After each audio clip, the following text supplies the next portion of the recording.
Hello, Scribblers. I'm Katie, the founder and CEO of the Scribblers Den, your online source for writing craft courses and writing community. Today, we are chatting with Laura Genn. Laura writes about, Um, I'm gonna cut you off really early. It's oh, please. Genn. It's what? It's Genn, like it's me again, Genn. not Jen. I get that a lot. Genn. Oh, wow. Cool. Okay, we're going to start all over from the Yeah, beginning. that's what I figured. Is I'll just cut you off now before I have to be like, Yes. "Is this time you got it wrong?" Like, Genn. I get Okay. that all the time. It's not just you. I don't know Yeah, why. no, I didn't even think, I'm like, I got this. I can pronounce this. Wow. Okay. All right. Cool. All right. I'm going to count down mentally again and start over. You're fine. Hello, Scribblers. I'm Katie, the founder and CEO of the Scribblers Den, your online source for writing craft courses and writing community. Today, we're here with Laura Genn. Laura writes, Hello. Laura writes about queer teens confronting fantastical challenges. She graduated with a bachelor's of science in strategic communications and enjoys building with Legos, having TV marathons, and playing Street Fighter competitively. She lives with her girlfriend and three goofy rescue cats in New Jersey. I hope we get to see one like run across the screen at some point. Surrounded I by actually I put them in the other room because they are so disruptive when it's something important. you They're locked really them up. sweet. Oh, They're really oh. sweet cats, but they are so bad when it's something important. I had to physically hold one of them like a human baby and stroke his head during a job interview this morning. Oh my gosh. Okay, I guess that's fair, but still. Uh, I can let them out at the end and try to get them to wave at the camera. all right, all right. She lives with her girlfriend and three goofy rescue cats in New Jersey, surrounded by an ever-growing collection of dragon tchotchkes. Her debut YA novel, Between Sun and Shadow, comes out on May 5th of 2026 from Peachtree Teen, an imprint of Penguin Random House. So congratulations, and I'm so glad you're here today. um, Peachtree is not an imprint of Penguin. Oh, I thought it was. No, it's small press. I'm not Big Five. Oh, I totally read it somewhere. It's a totally valid confusion because Hmm. something for some reason due to like distribution channels, it is listed on Penguin's website, but it Okay. is not actually being published by Penguin. And nothing in Okay. publishing makes sense. It's all very opaque and That does convoluted. not. So Yeah. it's the most No. reasonable mistake of all time. My mother thought I was being published by Penguin. I'm like, Yeah. Mom, I My explained this to you. my research failed me, Scribblers. I did not do a good job. So, It's or, okay. I just figured I'd clarify. I don't want to no. have Yeah. No. stolen Please. valor. Please. Um. All right. So on that note, I don't know what I'm talking about anymore. Um. Let's just dive in though. Can you give us the highlights of your querying journey and how you came to work with your fantastic agent, Jennifer Wills? Oh man. Querying was kind of a funny process for me. I'm sure it is for everyone, but I feel like I have the most comedic like opening chapter of that whole process, which Excellent. was I had written a book in high school that I queried for like a week before I left for college, thinking that I was going to have my brilliant teenage prodigy moment and like immediately get an agent and then get a book deal during my freshman year. And then I just do both things like, look at me, I'm so cool. And that didn't happen because I wasn't ready and the book wasn't ready. And in hindsight, I'm glad it didn't happen before I was ready. Mm. But after college, because I didn't really spend much time writing fiction in college, I was very focused on academics and went home from academics just like being completely catatonic and playing video games because I was so tired. Fair. Yeah. Graduated college, started working full time, and had this realization of, oh, I always said this is what I wanted to do with my life. And I'm not actually going to have more time like I did as a teenager until I retire, if I ever retire. So if I want to do this, I have to make this happen now because the time is not going to create itself. Mm. So I have to actually schedule this out for myself and decide what I want to do and by when. And I have to make this happen because nobody's going to do this for me and it's not going to be easy. So I set a deadline for myself. I went back through that manuscript. I rewrote it almost practically from scratch, from the ground up. I worked with some critique partners that I found through the internet. I got my query together, my synopsis together. My plan was I will have everything ready by the end of 2019 because I graduated college in 2019. And then on January 1st, 2020, 2020 is going to be my year. But all kinds of wonderful things will will happen to me. It was And going to be everybody's year. querying Oh God. Okay. I've been querying for about a month and a half. The job I had had at the time ended up not sticking, so I found myself unemployed. The week after, we went into a countrywide lockdown, Mhm. and I had not heard back from any agents yet. And when I asked people what to expect in terms of timelines, the universal response was, well, there's never been a global disease lockdown before, so no one knows. So, in addition to the existing lack of clarity regarding the publishing process and Yeah. timelines, and the fact that every agent and agency is different in how or if they communicate with querying authors and what their process is and what they want you to do, all of those processes had been disrupted and no one had actually updated their guidelines, but they were not necessarily being followed because it was impossible to continue to function as normal under the Yeah. circumstances. So I found myself in lockdown with no job, just sending out batches of emails like, I have this thing. Like, I didn't know what else to do. Just manifesting. I have a playlist that I still occasionally update on Spotify, literally called Songs for Dreaming. That was all just Oh, like my hype playlist that I would put on when I would send these emails out to that's so convince smart. myself that this was going to happen because it is such a soul crushing process. I was just like, I need to believe in myself to the point where it is annoying. Like, Hmm. I need to be so aggressively self-confident sometimes that it is louder than the much more persistent and much more realistic cynicism that inevitably sets into every crack of your armor during the querying process. So true. And for the first, I want to say 6 months or longer of that, I was getting almost no requests. I very occasionally got a request and I would celebrate that this was the Mhm. big break and nothing would come of it.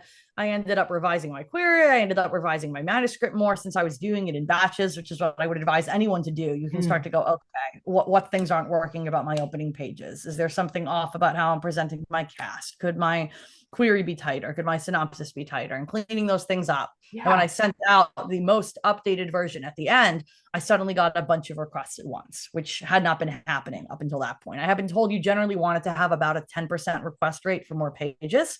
And I had like way lower than that until like Mm. the last round of queries when it was almost all we would like to see something. Like that percentage that you're supposed to have did not happen to me Yeah. until I was on the verge of deciding that I had to shelve it. So I So cool it though. is totally reasonable to decide that it's time to move on to the next project, but I would Mhm. definitely encourage anyone else going through this not to do that until you're certain that you've exhausted every avenue you would be happy with, until you're certain that you've polished all of your materials to the point where Yeah. you're really convinced they can't get any better. And if it's not selling, it's just not the right time. Because all of a sudden, I got a bunch of requests. And after about 100 rejections in total, the vast majority of which were no response means no, Right. which is the worst kind because many of them have like 6 month periods where they might respond to you. So you spend 6 months like vibrating visibly, like, Yeah. yeah, and then you just hear nothing. And that's your closure is to not get an email, which Yeah, and I feels always go above and beyond that. So like I just sent out a query that was supposed to close out after 2 months, and I think I gave it three because I'm like, I'm gonna give them an extra month just oh. in case. And I always like double the time, and it's not. And I was like neurotically checking Query Tracker to see if they'd Mhm. read other queries after mine and what their Yep. request rate was, and if it had how long it usually was between when they got something and when they requested it, if they were Yeah. going to. I was looking at the statistics. I had spreadsheets. I was really going nuts. And ultimately, I ended up with two offers. The first of which the agent had asked me to get on a call to talk about a possible like revisions for the Mhm. book. So I thought it was more of a, at best, it was going to be a like revise and resubmit, which is when an agent tells you, hey, I would be interested in this Yeah. hypothetically, but you have to do A, B, C, X, Y, Z.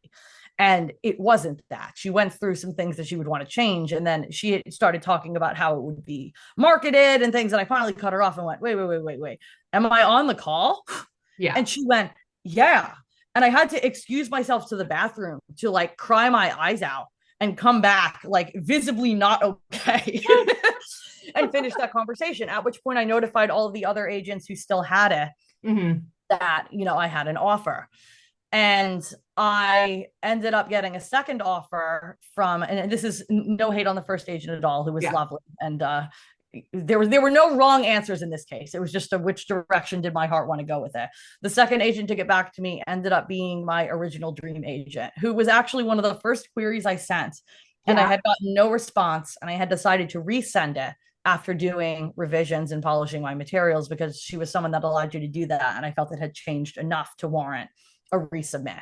And that was my lovely agent, Jennifer Wills at the Seymour Agency, who I queried almost entirely because her manuscript wish list as an agent listed How to Train Your Dragon as one of her favorite movies. And How to Train Your Dragon is my favorite movie of all time.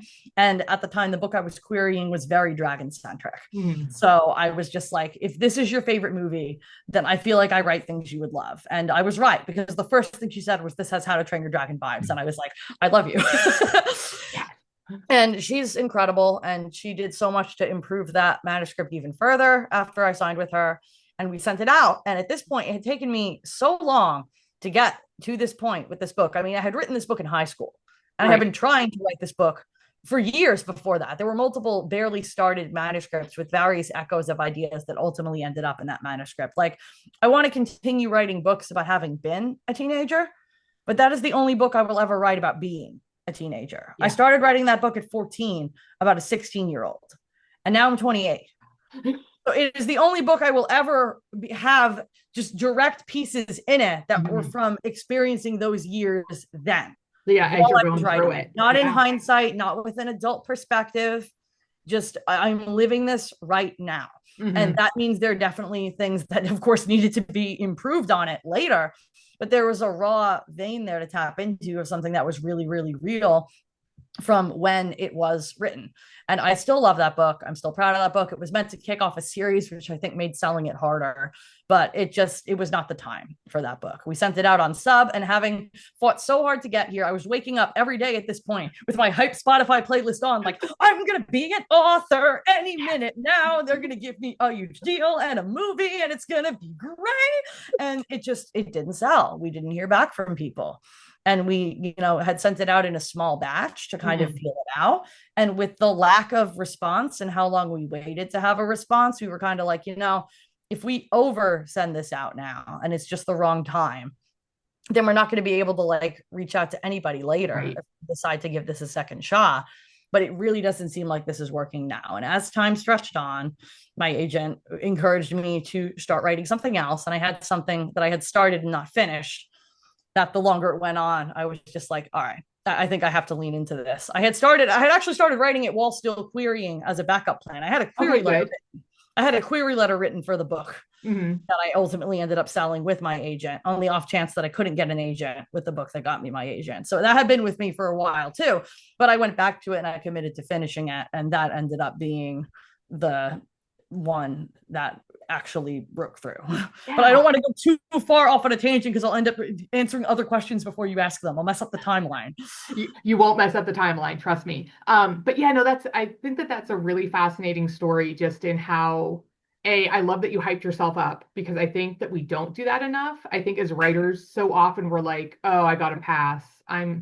Nobody likes it. I'm not going to do this. And it's so easy to give up. So I just love that you were like, no, I've got a playlist and I'm doing this. And every morning you're like, I got this. I had wanted this for so long that failure was not really an option. It was only at worst a temporary state. Like, if the book didn't sell, I would write another one. If that didn't get me an agent, I would write another one. I was going to continue annoying the publishing industry until someone got so sick of me, they decided to represent my work, because not doing this was not a possibility. When I say I wanted to do this my whole life, people think I'm being hyperbolic for maybe marketing purposes or to make the story better or something. I'm really not kidding. Like, I had trouble learning to hold a pencil because of my dyspraxia, and I was dictating stories to my mom during those years because holding a pencil was difficult. We have a picture book in the house now that my mom paid for, one of those, like, you write and illustrate your own book and they print things. My art skills have not improved since. The writing is a lot better. But it's literally, and in the back, it's Laura Genn, age 6, wants to be an author when she grows up. Like, literally 6 years old. There. My mother taught me how to type pretty early because I had so much difficulty with handwriting and with holding a pencil comfortably and with the writing being legible. It was becoming a Hmm. barrier to me being able to tell stories without dictating them. So she taught me how to type early, which arguably should have also been difficult for me to do. But because she got me started on it really early, I eventually took to it Just and grew up became with it. really Yeah. good at it.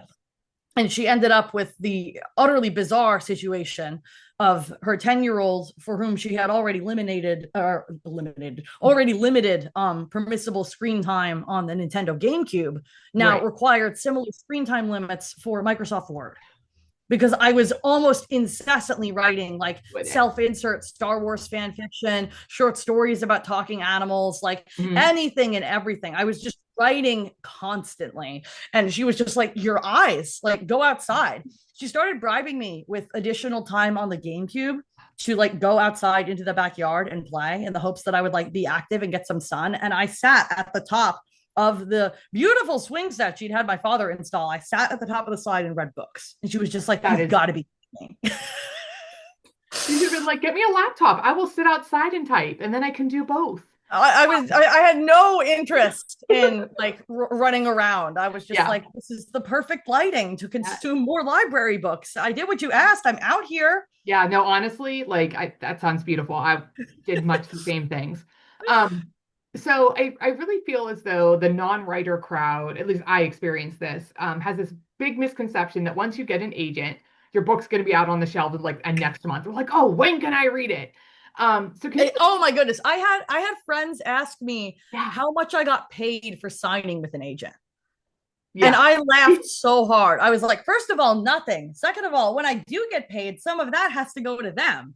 Yes.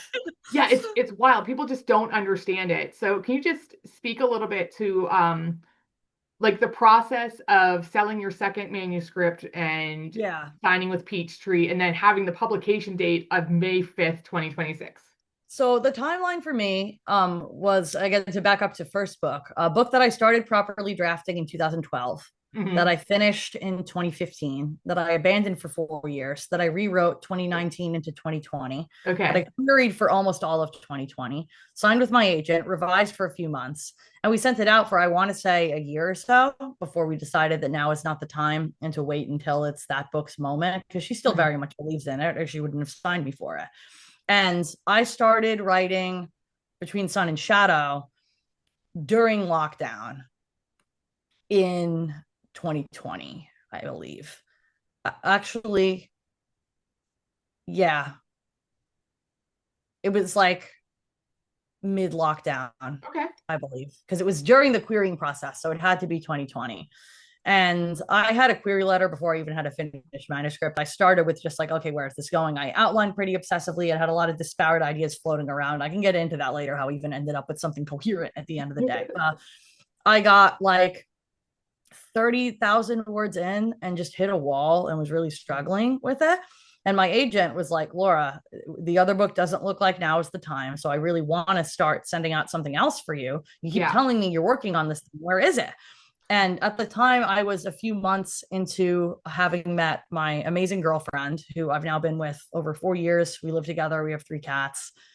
She's incredible. I love her so much. And it was the first time as a bisexual woman that I had dated someone who wasn't a man and been in a visibly queer relationship. But it was the first relationship I had started on the other side of coming out, because I Uh-huh. had come out partway through a previous relationship that was straight presenting and never really had the opportunity to just figure that out from scratch. And I was just like so euphoric. I felt like I was having this huge awakening about myself and really falling hard for this person and learning things about me and what I wanted out of a relationship and how I viewed my own identity. By no means was I less bisexual before I dated a woman. You do Right. not have to be in a visibly queer relationship or ever be in a same gendered or same sex relationship in order to be valid in bisexuality. For me, it was a big moment personally in how my personal journey played out, Hmm. largely because I had repressed that part of myself for so long. And it was the first time that I allowed myself to just kind of see what would happen. And I was just, all I could think about was this girl. Like I was head over heels immediately. And Genn was like, where is the book? And I'm like, I don't know how to explain this to you without sounding like a high schooler. But I met this girl and I'm having a really hard time writing a book about falling in love with a boy. And she said, so make it gay. And I said, I can do that. I like your agent even more now. And I renamed the character. I went back through and manually changed all of the pronouns because you can't find and replace a pronoun because there are other people who use that pronoun, which sucked. Right. And And it'll just be in the middle of words. And so then you get like these funky words that yeah, that too, that too. oh my God, it's horrible. And I was like one single toe dangling out of the closet when I signed with my agent. Like we had the conversation early where I was like, look, I'm out to like 2.5 people. And I don't know if I will ever feel comfortably being out in a public way. And I don't know if I will ever be in a visibly queer relationship. And I don't know if I will ever feel capable of writing about it. But it is important to me, if I'm going to sign with you for the long term, that if I get to a place where I feel ready to write about it, that's something you feel equipped to represent and to advocate for, because I know Great there are questions to barriers ask. that Yeah. encounters, especially if I end up in a situation where I'm ready to write about it and I'm not with a woman. Because you end up with situations like what happened to Becky Albertalli, which was completely undeserved. Yeah. And, the fear of not being queer enough to eventually write about queerness was very, very present for me. So I had said to her ahead of time, if I feel ready to write about it, I need you to be ready to advocate for it. But I wasn't sure I felt ready to write about it. I still felt very much like a baby gay. I was having a lot of experiences for the first time. It had taken me a long time to get to that place. And I didn't get to be an openly queer teenager. And I wasn't sure if I was ready to write about openly queer teenagers. And I just went, all right, you know what? I'll try it. And if it feels inauthentic or forced or awkward or like it's somehow too threatening and too much of me on the page right now for me to write it, I can always change it back. Yes. But I'm just going to try it and see what happens. And the rest of the book wrote itself. Immediately, I was just like, oh, that's who you are. Like, particularly for the love interest who's gender swapped from male to female. I was immediately like, oh, this is not just a book about like yearning. This is a book about sapphic yearning. Like this is a very specific type of queer longing for human connection that was not coming through when it was a book about a straight woman and a straight man, or straight girl and straight boy in this case, because they're two characters. And it immediately just started making sense, and it exploded from there. And I was texting Jen like, it's happening. It makes sense now. I love you. Oh my gosh. No, and that's like so fabulous. I've had many moments with characters of mine. I was like, I kept trying to force them like into, usually it was like a straight relationship, and then I'm like, oh my God, that's wrong. Like that's why this isn't working. And it got so much better when I started making it gayer. So the answer is always more gay. There were little glimmers of queerness in the Dragon book that I signed with Genn for by the time I finished it. When I returned to it, I definitely want to make a lot of that more overt, because it was still something that I was approaching with a lot of hesitance. Right. But that was a wild experience in its own way, because I really wrote a book about this kid finding out that he had these dragon related powers and having to come to terms with all of these new fancy long magical words to describe himself that he was unfamiliar with, and just feeling like there are all these new words applied to me and I don't know what feels like me. I don't know how to come to terms with this. And I wrote this prior to accepting that I was queer and prior to being diagnosed as neurodivergent. And it is one giant fire breathing metaphor for queerness and neurodivergence. Going back to it, as an adult, like, wow, how did I miss this was a cry for help from me to me. I don't understand how I didn't even see this, because it was screaming through the entire manuscript. And I am in many ways glad I didn't sell that book, because I think it can be better. And because I think it taught me things that enabled me to write the book that I wrote that I did sell. Yeah. That's so cool. So the book Between Sun and Shadow is described as your book is described as Hades and Persephone retelling, and I am a huge sucker for fairy tale retellings, and I know this is like it's a retelling. I love it. Was writing a retelling intentional, or did you kind of realize that after you got into it? I knew that from page one, but it was a case of, in the absence of a deadline to encourage me to aggressively pursue solidifying an idea, I tend to have scattered notes that are not full plot ideas, but that are random concepts I think are neat in the notes app on my phone. And usually I know I'm onto something when several of those notes that seemed completely unrelated are actually the same book. And that was what happened with Between Sun and Shadow. I had a Mhm. note from ages ago of just could write queer romance, bunch of question marks, where I was like, I could touch this eventually, but I need to feel ready. I had a note that specifically said mythology retelling, maybe Hades and Persephone.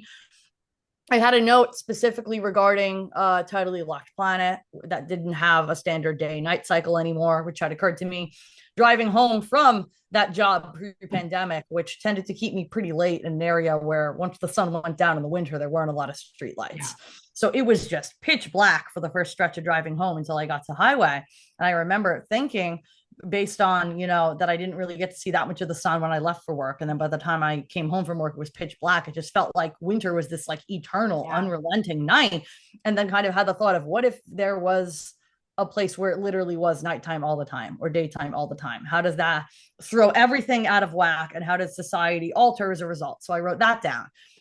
And years before that, I had gone on a family vacation where we had the opportunity to go swimming with the dolphin. Uh-huh. And it was so cute. And I have this distinct memory of the moment still, where I was about to get in the shower afterwards because I smelled like dolphin. And I was talking to my mother, and I caught myself saying I wouldn't trade that memory for anything. Yeah. And then stopped and went, why do we say that? That's not something people can do. What if that was something people could do? What if you could have memory trades or some kind of market for them? Mhm. What if that was something you could transfer and store and show to another person in a very literal sense? So I wrote down memory thieves in my phone. So I had memory Fascinating. thieves, I had Tidally Locked Planet, I had Greek mythology retelling, and I had maybe gay if I get brave and gayer. Yeah. And I swear I was like 2:30 in the morning, and I sat straight up in bed and went, Persephone is a memory smuggler on a tidally locked planet, and the book is gay. Or I guess the book is gay part came a little bit later. Now it feels like it all happened at once. Yeah. But everything else collided all at once. And I was just like, oh my God, it's Yeah. all one book. And then I started writing. No, like the concept for I'm so excited. I cannot wait to read it. Um, so why Hades and Persephone? Like it seems to be a fan favorite with readers, despite it's a little bit of a dark story especially if you go back to like the original OG Oh, Greek yeah. myth, right? But why do you think that people love this story so much? I am fascinated by how many different ways there are to interpret Hades and Persephone as a Yeah. myth. Because you have interpretations that present themselves as feminist retellings because they provide Persephone with more agency, Mhm. because it becomes a love story instead of merely a kidnapping, because it maybe had been presented in such a way where actually she was not an active participant in what happened, but what if she was, and what if this was an Right. empowerment story? And on the other hand, you have people who go, I have written a feminist retelling, by which they mean they're going to address the inherent violence of something that is framed as a love story very Mhm. often in the myths, that this could potentially be a story of abuse and assault, that this is a story of abduction, and that the reason that they consider their take on it to be feminist and interesting and new is because it's leaning further into acknowledging the grittiness of it and allowing the Persephone character that they write to grapple with the pain of what took Mhm. place. And personally, I really don't have a preference in that. I find both those takes on myths really interesting. I feel the same Yeah. way about the story of Medusa, that you could either write a really interesting villain, or you can write a story about someone who survived some really incredible abuse, or both. The two can coexist. But Mhm. I find it really interesting, regardless of whether you frame them as survivors or as very much people who are at the helm of their own stories, just allowing them to be the protagonists in any Yes. capacity, regardless of how you interpret the circumstances surrounding them. What if the story was about them? Because Mhm. regardless of if you interpret Hades and Persephone as a love story or a story of abuse, it is ultimately a story about Hades, and Persephone is an accessory.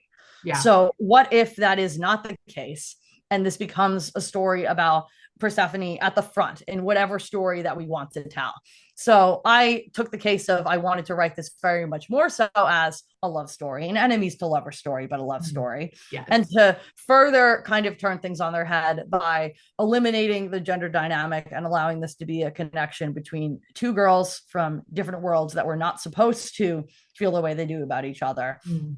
to keep a lot of the trappings of kidnapping and seasons, and I can go more into that later in this whole thing. But I definitely kept a lot of like references. It's a very loose Yeah. retelling, but I kept a lot of things that at least it still felt like it was accurate to say that it Mhm. was Hades and Persephone reimagined. And that was something definitely close in mind the whole time as somebody who grew up loving Greek mythology, like both in school and also like my mother literally read the first Percy Jackson book to us. Me and my Yeah. sister, like in bed, sat on either side of her while she read it to us aloud.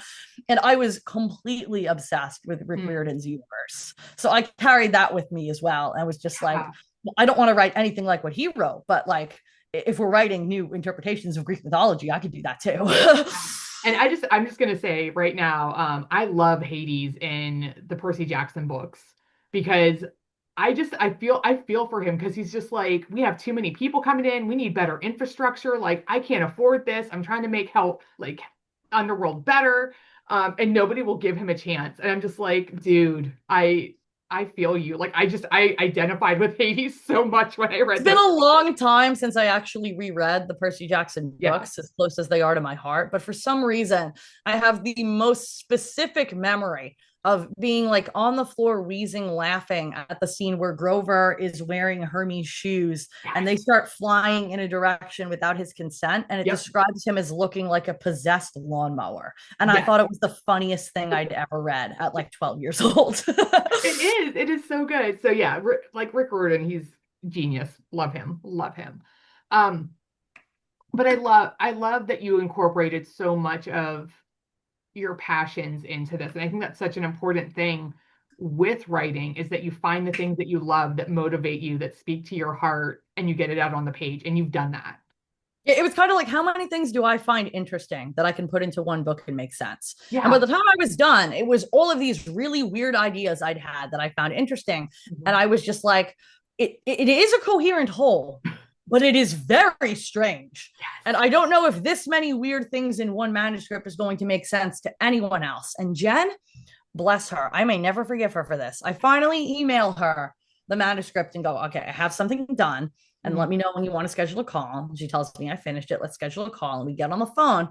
And she opens with, that was the weirdest thing I've ever read. And then waits for like the most pregnant pause of all time before adding, and I loved it. And I'm like, Genn, I thought you were about to drop me as a client. You can't do that to me. I have clinical anxiety. That was evil. And she was just laughing. And in hindsight, it was hilarious. I mean, it is because like it all worked out well, but oh my gosh, Yeah, yeah. that looming sense of like, all right, so you signed me for one book, but that book didn't sell. So what if I was like a one-hit wonder and now I give you something else and you're just like, oh God, I think that was it. I think you're done now. I don't know if there's anything else of value in there. That's what the voice in my head was worried about. And thank God that's not what Yeah, happens. no. Like just everything, all the descriptions I've read of it and like hearing you talk about it, I'm like I just keep getting more and more excited to have this book like in front of me and to read it. Um, so part of the story is they're teens, they're tackling difficult challenges, and this is really like this is part of your brand. Like you have a brand now. That's amazing, right? What made this be an integral part of your writing identity? And why do you feel that it's essential to have those queer stories on bookshelves? Um, There's a I lot. certainly would not have described my brand as specifically queer stories before I wrote this book. Mhm. But after I wrote this book, I realized that regardless of the presentation of the queerness, regardless of whether it was a quote unquote visibly queer relationship Yeah. or any romantic relationship in a future book that I wrote, I was no longer interested in forcing myself to write about kids who were very deliberately not like me. That it would take more effort for me to write future books that did Yeah. not feature queer identity than it would for me to write stories about queerness. Because in the same way that, you know, coming out, I was like, well, I think I'm like 99% straight and there's like this 1% gay. And if I don't say it, it's going to haunt me forever. But once I say it, it will Mhm. get quieter inside my head and I can just live the rest of my life and probably never do anything that looks gay. And I can just get past this because I was still very, very afraid. There was a lot of evangelical religious repression going on at the time. And as soon as I allowed myself to go, there was nothing wrong with me, that all of these people that have loved me so fully are right and are giving me permission to love myself that fully and to love others that fully. And I can let this go. I can stop trying so hard. I can just be and see what happens. As soon as I let that happen, then it was like, am I 100% sure I like men? As soon as the dam broke, it was just like, oh my goodness, I'm like incredibly queer. And I have been feeling this way probably since like 13. And I could list off 1,000 instances where I went, we are tabling this. Yeah. We are not engaging with this. This will destroy my life. And I am never going to say this out loud. Even to me, like I had myself fully convinced until like 22, like I'm straight. And that was a weird incident. Yes. Of thought process. And we are going to file that and we are going to burn the files, which is something I absolutely refuse to engage with about myself. And as soon as I got past that point, then it was just like, oh my goodness, this feels so much more like part of me than I thought it was. Yeah. And eventually, I had my like, freak out moment, and I kind of came full circle and I went, okay, I don't think I'm a lesbian. I still do think I'm bisexual. I no longer think bisexuality is as simple as a pie chart where you're this gay and this straight. I think it's just one big, messy, mushy, queer thing. And everybody's experience with it is different. But it certainly changed very much so from it being that I had this like 1% not straightness into more so just that I had this big, complicated queer sexuality that was all one big rainbow thing. And once that became something that was just integral to how I allowed myself to see myself and to experience relationships and experience the world and present myself to the world, it became much harder than it ever was to not have that come up. I got to a point where I was just like, I don't think I want to only be out to some people. I was blessed enough to be in a position where I was stable enough to go, I think I just want to be out. I think I just want people to know. And I don't think I want to, speaking in general terms, not volunteer this anymore. Obviously, there are professional situations like a job interview where I might not volunteer that right off the bat if it's not relevant. But by and large, in my personal life, it no longer became a situation of I meet someone and then I decide if this is something they should know. It just is.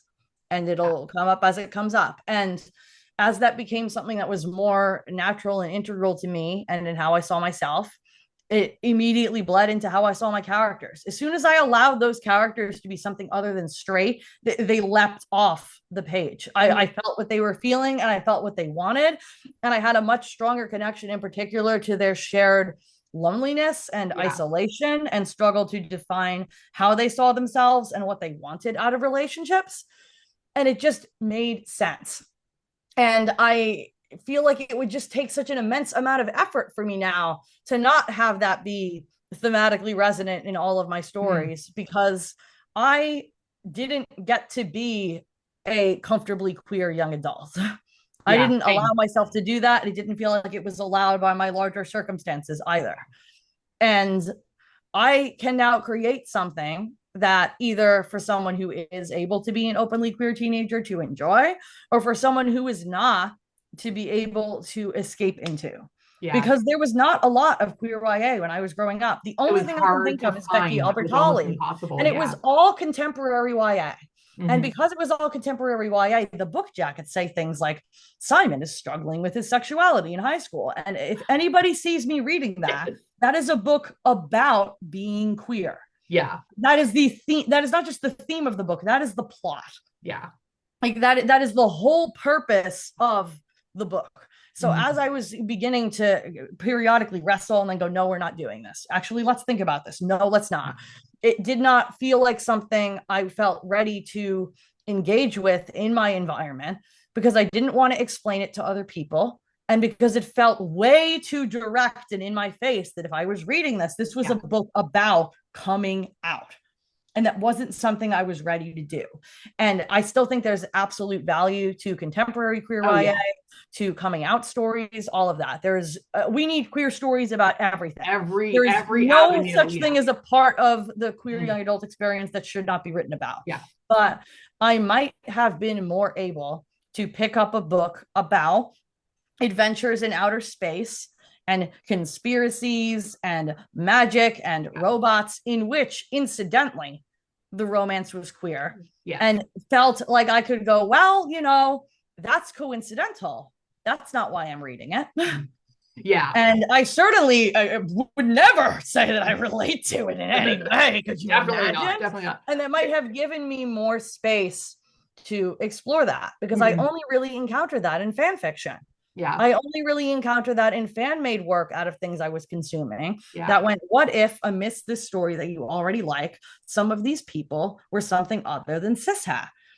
And that was kind of how I began to very uncomfortably and awkwardly feel that out, yeah, is because these were stories I was already invested in.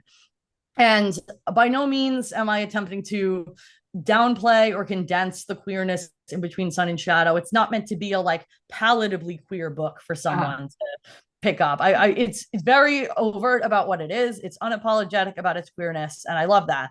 But I do feel like having more kinds of stories about Yes. queer characters creates more opportunities for someone to encounter something and relate to it without having to deliberately pick up a book about coming out in high school. Agreed. I think Yeah, there's a value to that in its own right, in the same way that there is continued value to stories like Simon, which it continues to be a massive success and has meant so yes, much to so many kids. And I really wish I had felt ready to read it, but yeah, I didn't. yeah. No, I agree with everything you said, and I think, like you said, we need to have all different versions and all different stories about queer identities, and somewhere like they're just incidentally queer, and one where they're discovering their queerness, because kids, kids and adults, everybody needs all of that.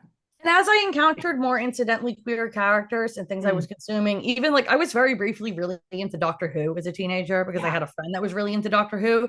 And Doctor Who had a couple, I can't even remember their names, but it was a woman and like a lizard woman. And yeah, they were like confirmed canonically a couple. And it was the first time I encountered that just kind of happening and something that I was already consuming as a thing that existed. And hmm, it forced me to confront a lot of the biases that have been impressed upon me, that it was somehow manipulative to have this in right, children's media, that it was some kind of propaganda, or that it was a message. I was just yeah, like, it's a universe with lizard people in it. You're telling me you can't have gay people in it? That seems right. really weird.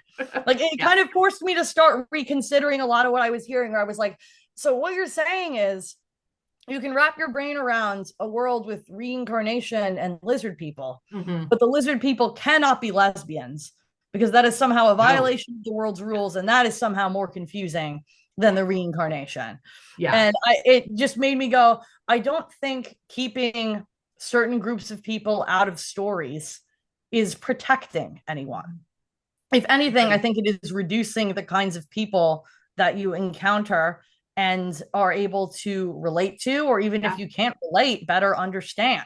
Yeah, it doesn't help with And building that empathy that we need as human beings. I mean, I remember thinking of story ideas at the time where occasionally I would come up with a character who was Mm. queer and I would tie myself up in knots over how I was going to write it without it like being okay Yeah. because of the environment that I was in. Stories about like, what if I have a character who like comes out to his best friend because he's in love with him, but like the friend doesn't freak out and they stay friends. And that was my idea of like a queer story. Or what if the character like is gay, but like their partner's already dead, so I don't have to write any gay stuff. It was very Yeah. problematic.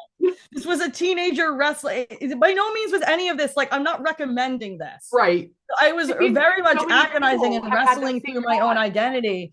And Yeah. once I went, okay, maybe it's okay for queer people to just kind of be in these fantastical worlds, Hmm. it allowed me to consider just more ways of being in general, and eventually Yeah. get to a point where I didn't have to write queer characters who existed to apologize for being who they are because I'm not apologizing anymore. Nope. Unapologetic. We love it. And I think that's a nice segue into like the world building aspects of Between Sun and Shadow, because it just looks fantastic. So just reading like the little description, you've got post-cataclysmic society, robots, mutants, spaceships, and like everything in between. What was your process? I like you already talked a little bit how you just took everything you loved and like smooshed it, but can you get a little bit deeper? The first thing was my robot sidekick aspect. Yeah. I love aspect. Aspect is my favorite character, my agent's favorite character, my editor's favorite character, and I got random notes on the side for my copy editor as well of just I love the robot, and I was like, well, clearly we're all on the same page. So we're gonna And get a spin-off aspect came novel, to right? me first as this comic relief sidekick that linked back to my idea of what if you could transfer memories, what if you could sell memories, because my main character, Corey, has modified this standard edition industrial bot that she has nicknamed Aspect in an attempt to raise Aspect from a point of being just an algorithm to actually being an independent person, having their own identity, having their own wants and needs, being able to say no, being able to empathize, things that a language model can't do. Mind you, ChatGPT did not exist when I started drafting this, and it is incredibly trippy because it is very thematically relevant now in a way that it was not when I started writing it. Yes. But very much leaning into this whole what is the difference between an AI and a person? And Corey's solution to elevating Aspect beyond ones and zeros is to install disparate human memories into Aspect's mainframe to trigger some kind of connection with somebody outside of themselves that makes them realize they are also a person and they are also having an independent experience with independent thoughts. And the first scene that I wrote was Aspect attempting to celebrate Corey's birthday on a planet where there are no day-night cycles and they do not track time in days or weeks or months or years, and people do not have birthdays. Oh, dear. But Aspect has concluded, based on specific memories that have been installed in their mainframe and their own independently constructed math, that probably this current sleep cycle would be Corey's birthday. And therefore, a celebration must be had, and has produced this completely inedible cake out of like scrap and oil and things that should not go into a human body, and is just actively singing happy birthday while Corey is trying not to break their heart and come up with a way to get rid of this because it cannot be eaten. And in later stage revisions, when I sent it to Genn, Genn was like, first of all, the birthday cake thing is my favorite thing, but there can be something else happening during this sequence. And that is now the second scene in the first chapter of the book, because Corey is flying her spaceship with Aspect also on it away from the memory black market, and they're being pursued by this massive sandworm in the desert between the Daylands and the Shadowlands. And Corey is attempting to fly the ship in such a way that they don't fricking die. Wall Aspect has suddenly unbuckled their seatbelt and is wandering across the cockpit with something that is definitely not a dessert, singing happy birthday. And Corey is just like, what have I done to deserve this? Somewhere along the way, I have made a huge mistake. Regretting past choices.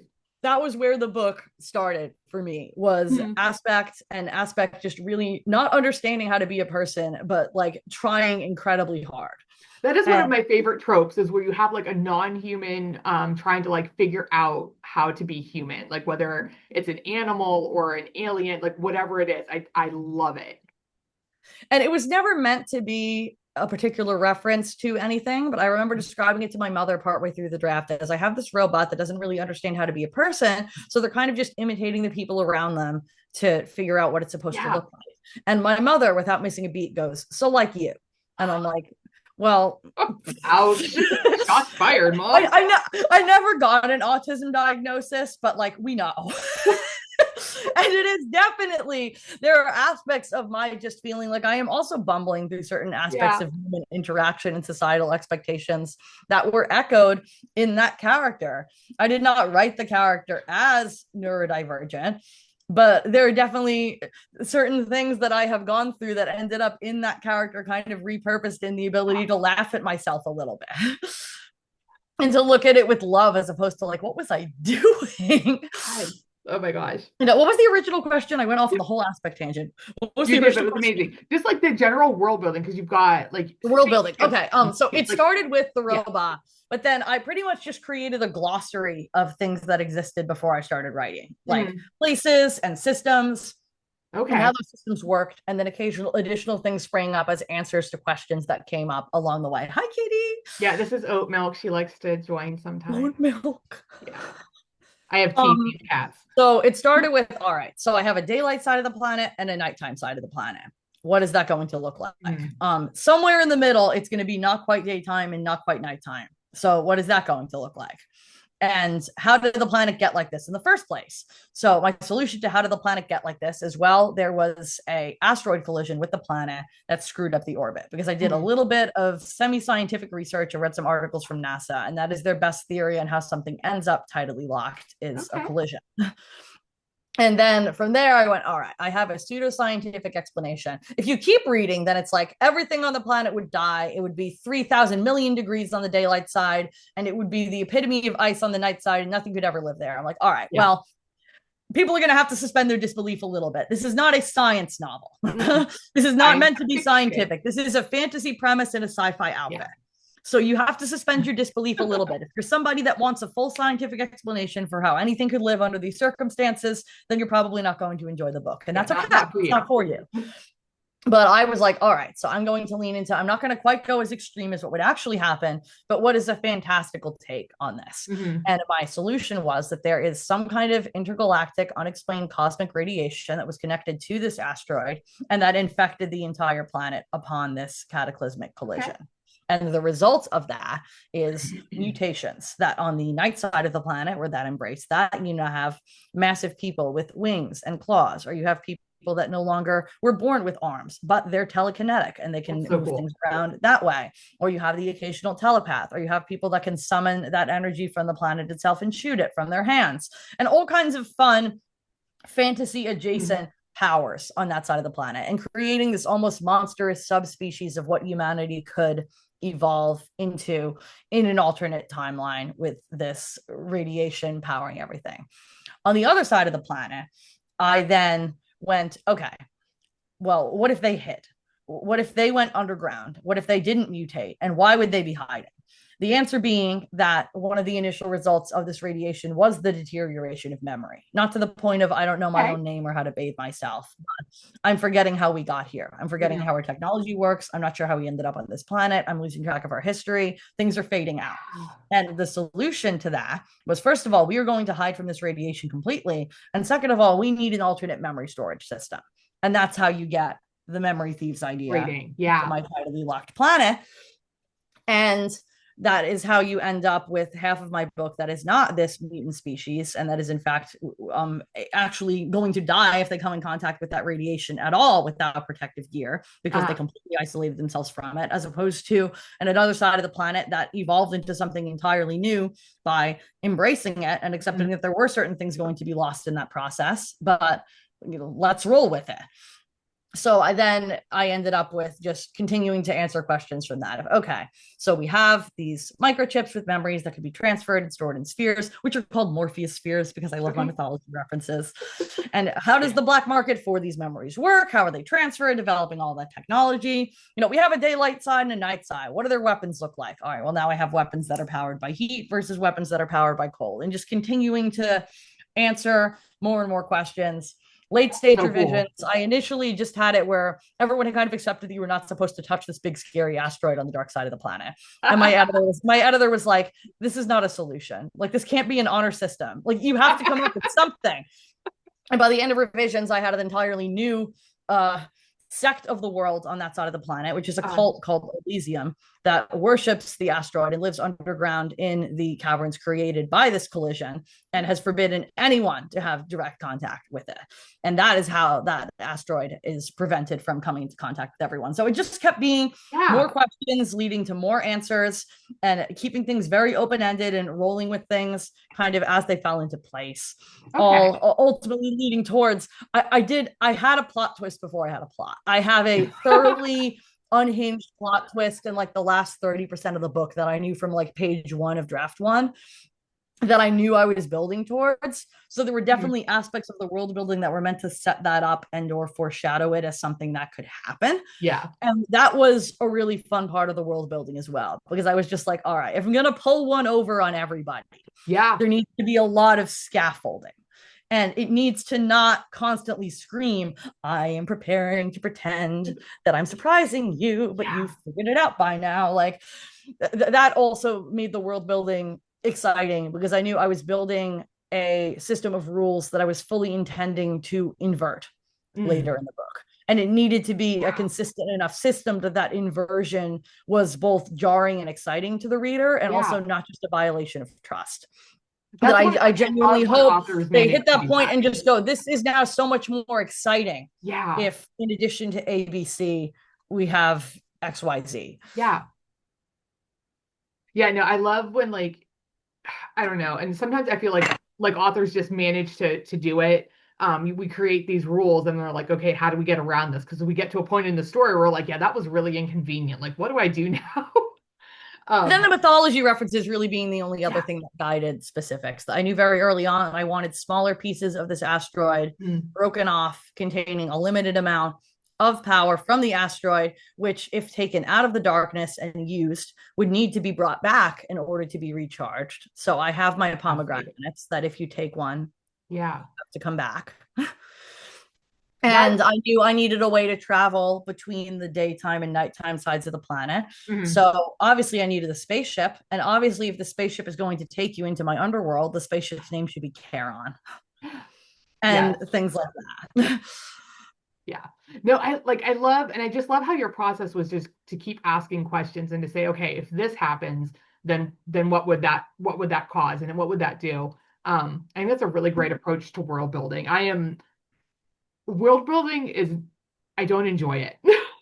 I love writing fantasy. I don't always enjoy my world building because I'm like, it just is. I'm It's a intimidated thing. by it a Yeah. lot at the outset. I really enjoy revisions because then I have a whole sandbox of things to play with. Yeah. But the initial setup is very scary. That's part of Yes. why I outline so much before I draft, is because I want drafting to feel as much like writing fan fiction of myself as Okay. possible.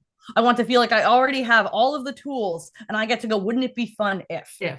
I don't have to figure out What a all of it great as I'm going approach. along because I can't do both at the same time. I need to Yeah. already feel like I have created all these fun little action figures on this really cool map as if I'm just DMing my own novel. Yeah. And then I can move things around because if I'm figuring it out while the plot is happening, that's a lot harder. I can figure it out while I'm outlining it, but I don't want to figure it out while I'm writing it. Right. Right. I love this. So as we kind of talk now about revising, you have writing, revising, editing a book is not easy. It takes a long time. How do you keep yourself focused on the long game when it can feel so easy to just give up and pack it all in? Violent procrastination and aggressive fear of failure after the that, fact.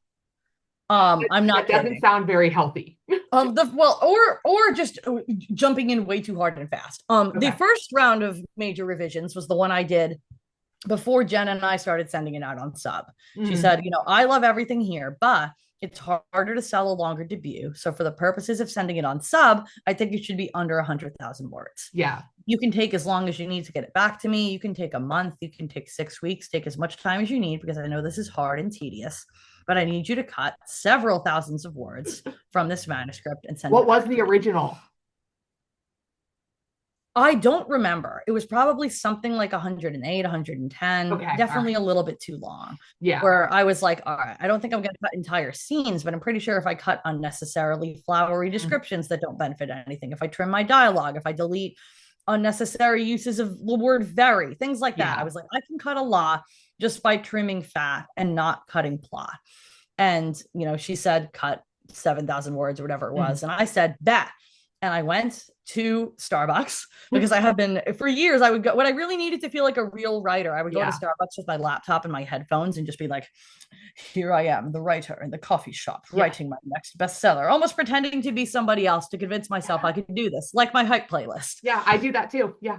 So I took it to Starbucks and I stayed there all day and I reread my entire book and I cut about 7,000 words and I emailed it back to her within 24 hours. Wow. And Genn emailed me back with, I'm making her sound meaner than she actually was because this is my memory of it. Okay. Right. What is wrong with you? I told you you had as many weeks as you needed to get this back to me. There is no possible way that you did a good job on this in 24 hours and you rushed yourself, and I'm not happy. The teacher in me absolutely agrees with her. And a few days later, she emailed me with, "It's perfect. I hate you." What And a then good story. that was the version we sent out. And Yeah. then after we sold it, which I probably should have mentioned this earlier in the timelines thing. The negotiation of the contract actually took like a whole year, during which I couldn't be publicly talking about it Yeah. due to a combination of hurricanes hitting people from my literary agency that were unavailable and someone from the department at Peachtree getting neurovirus, which I was just like, well, can't you just get better? And then I got neurovirus. It was like, I'm so sorry. Oh my God. I didn't didn't say that. Obviously, I'm not that big an ass. Yeah, I no. was thinking like, all right, so you got sick. Are you better now? And then I got it and was like, I would never ask you to do anything ever again. I'm so sorry. Yeah, But no, but that, it got delayed for a while. And by the time we were approaching where it was going to be announced soon, my editor had gotten back to me and been like, there are so many ideas here that I think you could expand on. I'm really not, I'm not going to give you a limit of length. I really want you to just run with it and answer these glaring questions in the world building and expand the character arcs and allow people to come to conclusions slower and do all of the wrestling necessary to get there and lean into the emotional resonance of things. Just how cool. So many things I would have wanted to do that I didn't think I could fit in the words that I had. And he also has a really excellent editing style of,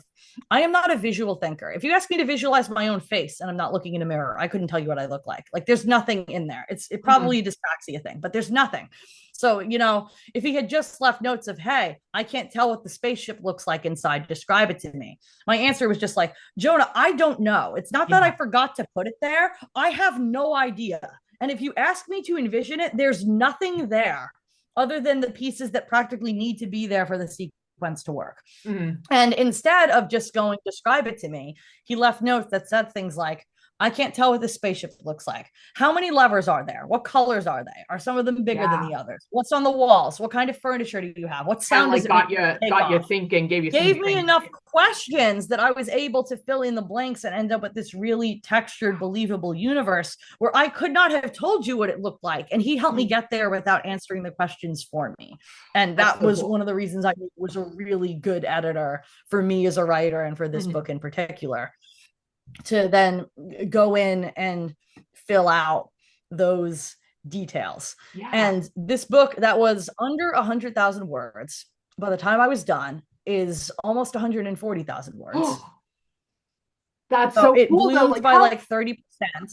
Yeah, you never hear. And the vast majority of those additional 40,000 or so words were written in a 6-week span because I had been given months to work on this revision. And I was just like, I have so much time. I have so much time. We haven't even announced the contract yet. And I have so much time. And also, I'm not going to admit it, but I am terrified to open my first set of notes from a real editor. And I'm just going to delay this for a little while. Yeah.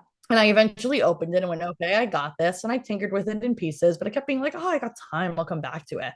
And then it got to a point where the deadline was coming up.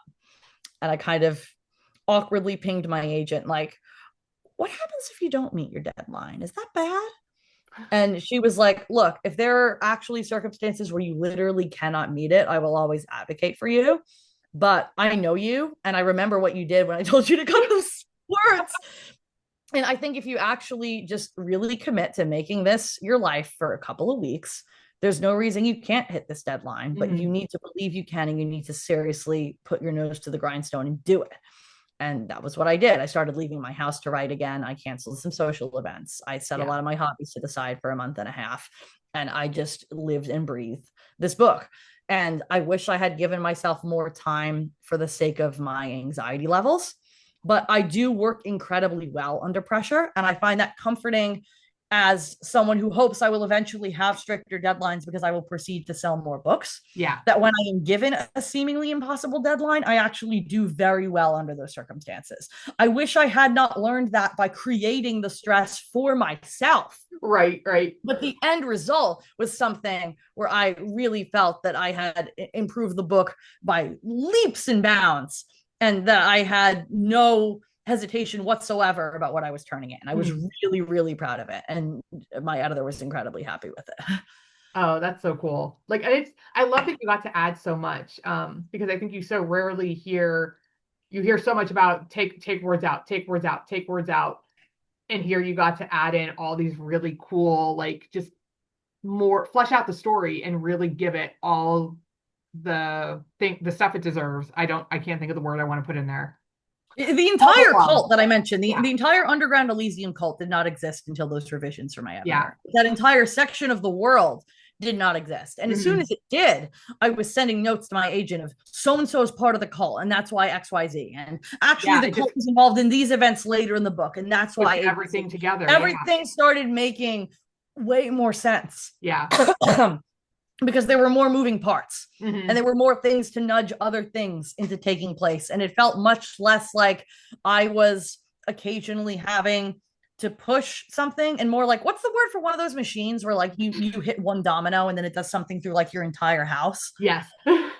Well, I can't remember the word. I don't want to sound like I can't. absurd. I know what you're talking about. I cannot Oh, well, one of think those of it. machines where you hit one marble and by the end it like Wait. Is it a Rube Goldberg? yes. Okay. Yeah. Yes. Okay. Yes, thank you. What are those things where like you nudge one marble by the end Yeah. you're just wearing a tutu and there's a song playing. Yeah. So like it became much more like that where I didn't really have to force anything to happen anymore. There were much more organically moving elements of the universe and of Yeah. the plot even before the book began that there became explanations for things and I didn't have to force as much and there was a lot So more nice. room to explore characters that had been underdeveloped because they very naturally developed actual backstories and motivations once their Mhm. world had more layers and texture Yeah. to it.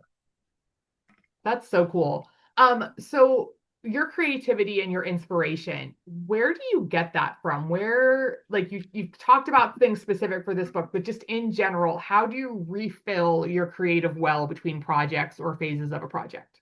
I make pretty extensive book playlists on Spotify. Okay. For the Dragon book, it was character by character because it was much more traditionally epic fantasy, and I felt like they Mhm. all needed their own playlist.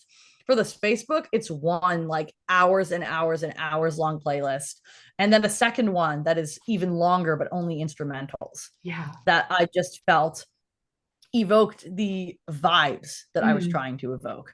And that tricked something in my brain. I remember thinking, like, I said to Jen when I suddenly had to do these revisions last minute, I was like, look, I haven't looked at it in a while and I've been really excited about other things. I've been busy with other stuff. I'm having trouble focusing on it. I'm not even sure I can manually trigger getting my head into the space where I'm living inside the book. And she was Mhm. like, well, you have to find a way to create that. And the way to create that for me was first to exit my usual environment. I had to go to a coffee shop or the library, but second, to go back to that playlist. Playlist. Because as soon as I heard those songs I had listened to while ideating and drafting and Mhm. querying and all of it, then it was like, oh, I am here. Like I can hear them. Yeah. I am You're right present back. in this world. I'm watching it happen. I don't have to force anything. And music for me makes a really, really big difference in understanding how I want something to feel, especially Yeah. as somebody who does not visualize my books in any kind of clear sense. Hmm. It's very much vibes based. It's which word, even if they're synonyms, feels like the word I'm going for here. Yes. Angry does not feel the same as furious, does not feel the same as enraged, does not feel the Mm-mm. same as irate. Those are different words. And finding the words that evoke how I want something to feel and finding the tone that I'm trying to express that, which leads to Yeah. sending really weird emails later in the process, like where you're asked about the cover and you go, so the book has always been purple. Like, why? I'm like, I don't know. The book Yes. is purple. Okay. The book has always felt purple. That is the only thing I can tell you about what the book looks like, is that it is a purple book Mhm. because the music sounds purple. And it's not even like I have something where I can like see colors when I listen to music or But that's something. like I totally know what you mean. Like that you said that I'm like, yeah, I could see that. Yeah.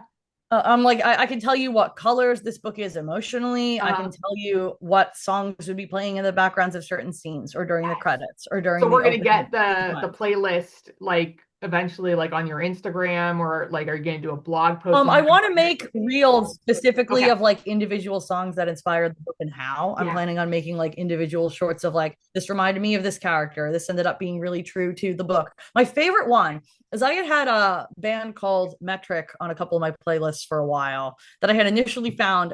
Man, the amount of music on my old writing playlist that I found because somebody edited a YA story that I was really into in high school to a Mhm. song by that band. I found Metric because somebody edited the first Hunger Games movie to Help I'm Alive on YouTube. And that was how I found Metric. And I went, this song is really cool. And I ended up really liking that album. I've listened to Uh, like none of Metric's recent stuff. It's all stuff that was out like when yeah. I was in high school because, and I had just had a lot of them on my playlist. And I had been listening to Metric for just the vibes of this book for a while without really listening that closely to the lyrics. And then one day I'm writing, and the song that happened to come on was Artificial Nocturne. And the opening lines of Artificial Nocturne are, I'm just as fucked up as they say. Something like can't face the daytime, found an entrance to escape into the dark. That is, False I feel lights like for the that's your sun. book. It's an artificial nocturne, and then something about memories. And I was Yes. just like, "You're joking! You're joking!" I did not write the book based on the song, but I heard it and went, "That's it. Yes. That's it." That's so cool. I am also like, I do lots of playlists for my books, and I definitely like if I have to do a revision or work on it, I just put that on so I can start feeling like I'm there again. That's definitely a way for me to get back into books. So, I make playlists before I start drafting. I just yeah. start like picking songs that I think feel like kind of how I want it to feel. And then I'll let Yes. Spotify randomly recommend additional songs and listen to Yes. all the recommended songs. And if one sounds right, I add it to the playlist and then I Same. just refresh the process. And sometimes it means I add a whole album by a band that sounds right. Mhm. Sometimes it's one song and I don't know anything else that Yeah. band's ever written. I do have a section in the acknowledgments where I credit my top 5 songs that I feel influenced the book, which was fun. I want to do that in every book I ever write because I obviously can't include a whole playlist in the Right. acknowledgments, but I can include a handful of songs.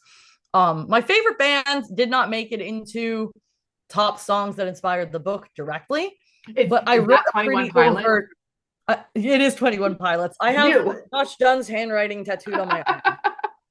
And this is, That's it's so going to be cool. hard to see on the camera. It says Salo Folina, which is a Yeah. completely fictional phrase that they made up. It's an anagram for all Ohio fans, but it's also a combination of a couple different languages that would probably roughly translate to inspiring or enabling creativity. Oh, so cool. So I got the tattoo in the drummer's handwriting as a reminder that I am always capable of imagining something and making something, that who I am as a I love storyteller, it. that's not something that's defined by my circumstances or if I've sold something yet. I got it when I graduated college, well Yeah. before I met an agent. And it's from a song called Bandito, from an album called Trench, which was very yellow themed. We all wore yellow bandanas and yellow duct tape to the concerts. There's a lot of lore. I still have to listen to their most recent album, but it closes out the lore that was taking place during that album when I was in Oh, college and that has been going on for albums and albums that I'm not ready for it to end, that I keep putting it off. that's fair. But That's fair. Trench specifically with the song that I got tattooed and a reminder of the fact that who I am as a creative, that's not something anybody can take away from me. And the Mhm. iconography of the yellow bandana. I have a completely one-off character during a final battle sequence named Folina wearing a yellow bandana. Uh-huh. And it will be completely unnoticeable to anybody who is not a massive 21 Pilots fan for years and years. But Mm. for anyone who is, it will be an immediately clocked, like Easter egg. extremely overt reference to that song in that album. And I that love that. meant a lot to me because I really wanted to include those little references to things that inspire me and to Yeah. things that I just love. Yeah, I think, and again, I think that's so important when you can start putting in those tiny little things. It makes the whole process more fun and like it comes deeper from the heart. So what is your advice for all the writers who are listening into this interview today? For one thing, you have to write. I know that sounds silly, but it is so easy to just have so many ideas and really enjoy having fun ideas and imagining how good they would be if you wrote them. And as soon as you do start writing them, you realize that they're not going to be as good as they were in your head in the first draft. And that's terrifying. But you will not have something to edit and polish into looking like the idea in your head if you let it stay in your head. True. And if you let it stay in your head, no one else will ever be able to go in there. That is the most absurd and beautiful thing about finally having this book coming out is it feels like I built this universe and they're cutting the tape like at the grand opening of a store and other people can go in there. Yes. And that is one of the greatest rewards as a storyteller is to build something that is ultimately accessible to other people. And no one else will ever get to have their own feelings and their own emotional connections to these stories that you're imagining if you don't write them down. And you will never have something you are proud to show to people if you don't write the bad version first. So I love this. Yeah. just star. I wrote so many terrible things before I ended up with it. Can I go off on like a specific story Yes, about please. this is manuscripts to go too. Okay. I hope nobody kills me for finally going into detail about this. Lee Bardugo is my favorite ever. Shadow and Bone came out in 2012, my freshman year of high school. I was 14 and I was immediately obsessed with the It hit. Grishaverse. Yeah. I loved those books. I love those books with such an intensity, and I recommended them to everyone I knew and their dog with such an intensity that I'm in the acknowledgments of Ruin and Rising. in the fan section. Me and my high school best friend at the time were both mentioned by first name because we were like the ultimate like tiny booksellers. We were obsessed immediately. And I had interviewed Lee for a newspaper thing, teen section of the newspaper about I had reached out and just been like, hey, I write for this teen section of a newspaper. I heard you had this book come out. Can I talk to you? And to my surprise, she was like, sure. And we did a Q&A back and forth. And I put So the article cool. out. And I then had the opportunity to meet her at a book signing for Shadow and Bone. And she's been talking about this on her current tour to celebrate Six of Crows' 10-year anniversary. That book tour was her and 3 other authors. They couldn't justify doing it for just one. Right. And nobody came. It was me, 2 middle schoolers, and 2 librarians. There was nobody there. My dad drove me and my best friend to this empty library, and like nobody bought books. It was empty. Like it And makes sense because that's what the market wanted was. to be her when I grew up, and I was just gobsmacked by her. And she was so incredibly kind to me. My copy of Shadow and Bone, I still have it. It says, Inferni and Wordsmith, someday I'll be coming to your signing. And I reached out to her later when she was a lot more accessible because she was still fairly small, even though she had hit the list. With just like, hey, could you like give me advice on my writing? Like not expecting her to actually get back to me. And she did. And I was told not to pass it around because at the time she was really worried about every teenager ever emailing her for writing advice, which would have been a problem because she was a lot more accessible then than she is now. But privately, I sent her the first couple chapters of the Dragon book that I was writing. That's so and cool. She spent 2 hours on Zoom with me, giving me actual constructive grown-up criticism on that manuscript, on books to read about craft, on classic literature she enjoyed, on how the publishing industry actually works. I wanted her to tell me that I was a magical prodigy and I should sell that book now. Yeah. And she saw enough potential in me to see value, and instead spending that time telling me all the things that were wrong with it in the most loving and constructive way possible. And I carried that forward with me, that my favorite author believed in me enough to talk to me like an adult when I was not an adult. And when my book at the time was really, really bad. And that is the book that I rewrote from scratch 8 years later that got me my agent. Yeah. So you have to write the bad book first. Yes. And by no means, the big impact she had on me is not that she fixed the book. She did not, in 2 hours of critiquing a couple of chapters, somehow create the book that would eventually exist 8 years later. Like I did that. I rewrote it into something really, really good. The impact she had was less that she specifically like fixed the book for me, and more so that she made me believe I could fix the book. Yes. So whether it's that you have a mentor, professional or otherwise, that you look up to, it can be your best friend, it can be your mom, it can be you talking to yourself in the mirror. You have to find that spark that makes you go, I am capable of doing this enough to write the bad draft. Because that same book, it's not even like, oh, that book taught me a lot and eventually I wrote something better. That same book in a completely unrecognizable format, I rewrote it from scratch. But that same book 8 years later got me my agent. And I would not have had something to rewrite if I hadn't written a really shitty draft at 14 years old. And I don't think I will ever have a happier moment than this Monday in Washington, D.C., because I drove down for the Six of Crows book signing, because it is impossible to get in touch with her now, as it should be, because she's incredibly successful and she needs to protect her peace and her time and her health. But she stopped to sign somebody's, I don't know what it was, a book, a poster, something on her way to her car after the signing. And she recognizes me when I come to these things because I was at everything. Right. And because we were in touch a lot before she had to start closing her DMs and creating more professional space, as again, she should. And I run at her. I'm like, Lee. And she goes, hi, Laura. And I got to go, it took 14 years, but I did it. It's out in May. And she screamed and bear hugged me and I busted out sobbing. And I don't think I will ever be happier. I dedicated it to her. The dedication is to Leigh Bardugo and to my mother. It says to Leigh Bardugo, who believed in me before I did, and to my mother, who believed in me before I could hold the pen. And like that, just that's so beautiful. I've gotten off topic from advice to young writers, but just like you have to find that thing that makes you believe you can do it. And then once you do get to whatever your next stage is, maybe it's that you finish a book for the first time. Maybe it's that you accept and apply critique for the first time. Maybe you query and you're proud that you tried. Maybe you actually get an agent. Maybe you sell a book, or maybe like me, you don't, and you have to write something else. Whatever it is, if you have the opportunity to speak that life into somebody at a stage below yours, like I Lift hope each to other up. God that I eventually have somebody at one of my book signings, wide-eyed and 14, who says, how did you do this? This is all I want to do with my life. And that I get to do that for somebody else. Because those couple hours of her time are something that I remember 14 years later, because I looked up to her that much.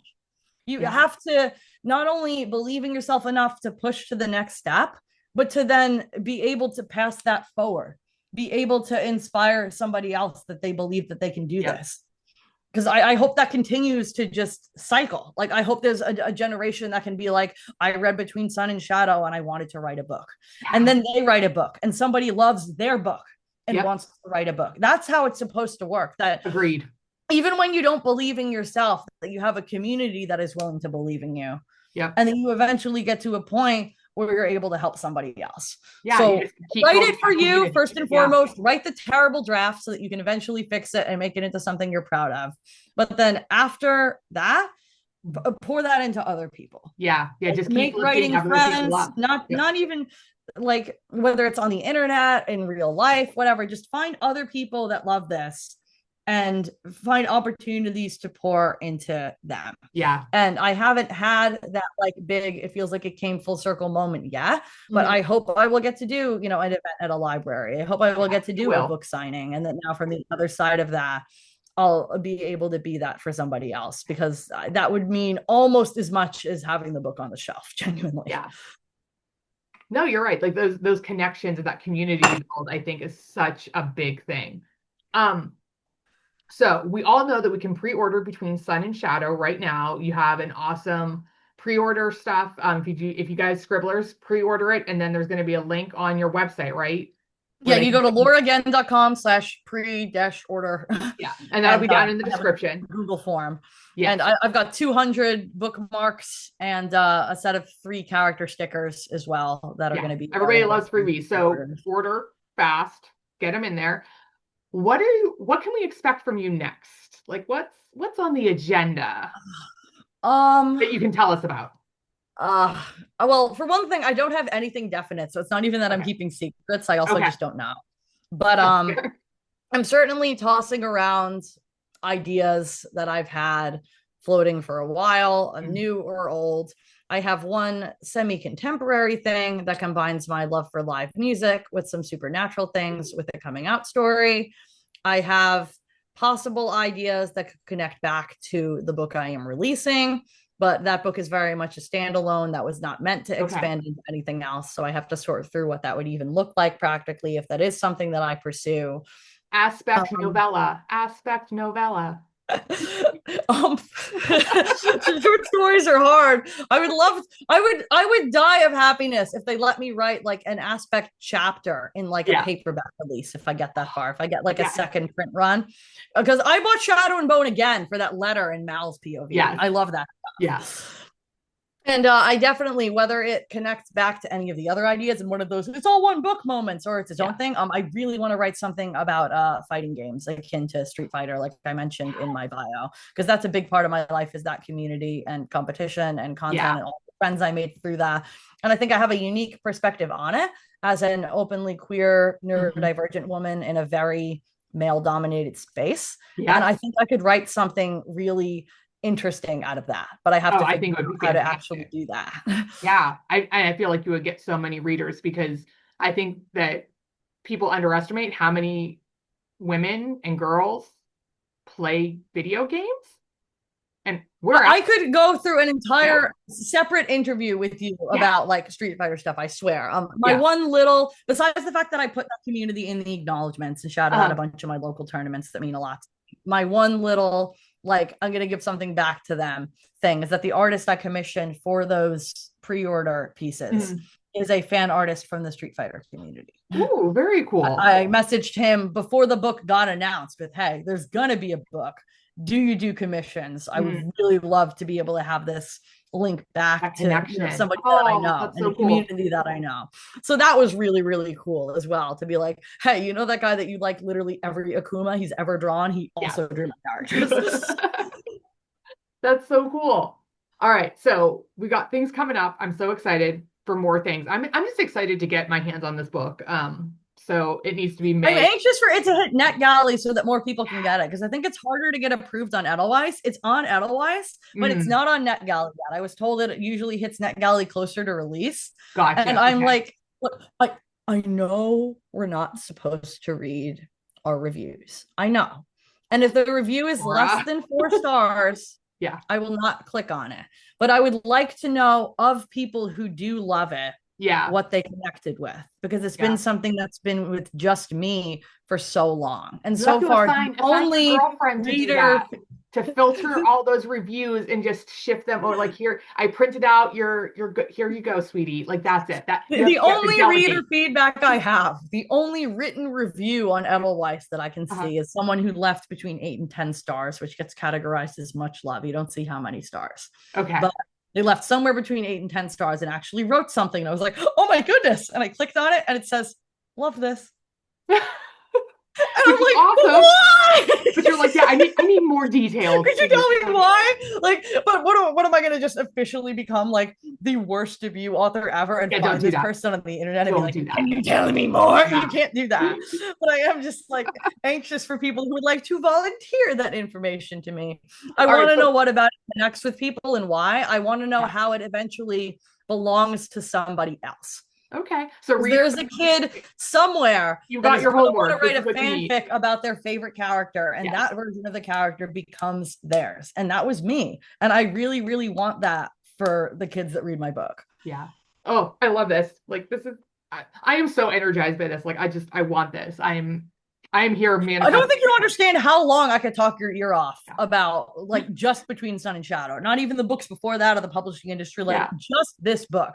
I am like hyper fixated on my own private universe that no one can enter yet. So I Yeah. have no Yeah. one to talk to about it. There's a I feel massive that plot pain. twist. Yeah. There's a plot twist. No one I know Yeah. outside of my publishing team has yet read far enough to Oh, hit the plot twist. yeah. And I'm like, look, I need you to read faster and I need you to text me because I need to know how wild this is on the receiving end. Yeah. Oh, that's amazing. All right. Are you ready for some lightning round questions? Hit me. All right. One. Who is your favorite Street Fighter character? Marissa, she's new to Street Fighter 6. She's my main. She's like 8 feet tall and super buff, and she has a Spartan gladiator aesthetic, and I gravitated towards her immediately. All of my friends from that community have been making fun of me that I wrote an 8 foot tall, muscly love interest, and I'm like, I wrote her before this game came out. Leave me alone. Yeah. And I am here for the super tall, all like jacked. Give me the jacked up woman, please. Like so hot.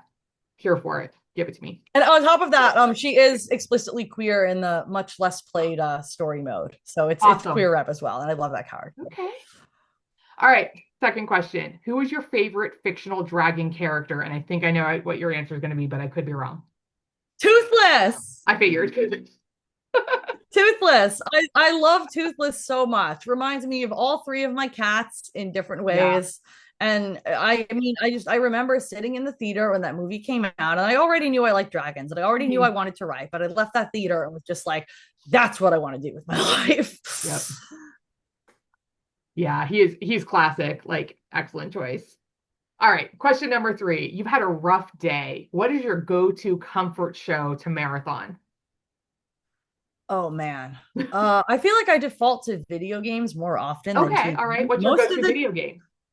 go-to comfort video game is probably going to be like an open world RPG that I've already finished so that I can just kind of wander around and do stuff without there being a commitment to finish some kind of plot. Like Yeah, I'll and boot the up like anxiety of one of not the knowing. one of Yeah. the PlayStation Spider-Man games and just do like a bunch of the randomly spawning crimes Okay. and have fun in it without feeling that I've restarted something I have an obligation to finish because like it's already done. I'm just Yeah. wandering around in there. Very cool. And during the pandemic, it was Animal Crossing. I spent like an actually unholy number of hours on Animal Crossing to cope with lockdown. It got so bad Yeah. between me and my sister that one day she just goes, "Man, it's raining. This sucks." And I was like, "What are you talking about? It's sunny out." And she looked up and went, "Oh my God, it's only raining on my island." That's how bad it got. Yeah, I think you guys were not the only ones. I think everybody, like Animal Crossing, was part of what let us survive that lockdown. It was bad. Oh, all right. And fourth question, what is your favorite ice cream flavor? Ooh, lately, this is maybe weird, but okay. It's basically just normal cookies and cream ice cream, Okay. but it's blue and they'll call it like Cookie Monster or something. Yes, It I've seen tastes that. better when it's blue. I don't know why it tastes better when it's blue. It feels like it's probably the tism, but like it tastes a lot better when it's blue. I like cookies and cream ice cream, but I love Cookie Monster ice cream. I think there's a lot of branding things going on there. Agreed though. Like when you do something special like that to that cookies and cream, like chef's kiss, brilliant. Maybe Percy Jackson just got it in my head. Didn't he like blue food? Didn't his He mother make does. like blue cookies or something? Yes, I everything's think blue. I think I think I was that was like seated Yeah. in me in my youth. And I grew up and was just like blue ice cream better. Boom, done. Oh my gosh. All right, Scribblers, you can find links to Laura's webpage down below in the description. Please check it out. Order Between Sun and Shadow. Send in your pre-order stuff. Get those bookmarks, get the stickers, do all the things. Find out where to find her on social media. Laura, thank you so much for joining the Scribblers Den today. It's been an absolute pleasure. I am so excited for you and your book. This was so fun. And this is the first time somebody has interviewed me about the book, and I have been like actually dying to talk about it. So I'm just thrilled to death. Thank you so much. Yeah, and I do love to do like follow-ups. So, when you have more things to talk about or, another book, like you let me know if I don't reach out to you first. So, yeah. I look forward to that day. I did a Yeah. lot of really funny interviews in the fighting game scene, promoting my Yeah. content on the Street Fighter side of things. So they would be like, "What else do you do with your time? Do you have anything cool to tell us?" And I would be like, "Well, I write books and I hope someday, hypothetically, you might be able to read one." And I already knew I sold it and I wasn't allowed to tell anybody. When yeah, they're like This is nothing, not that. everything's fine I have here. no secrets. I have no secrets. I look forward to having secrets again. Oh my gosh. All right, Scribblers, thank you so much for watching. You know the drill. I need you to hit the like button. I need you to hit subscribe, and we'll see you next time. Bye, Scribblers.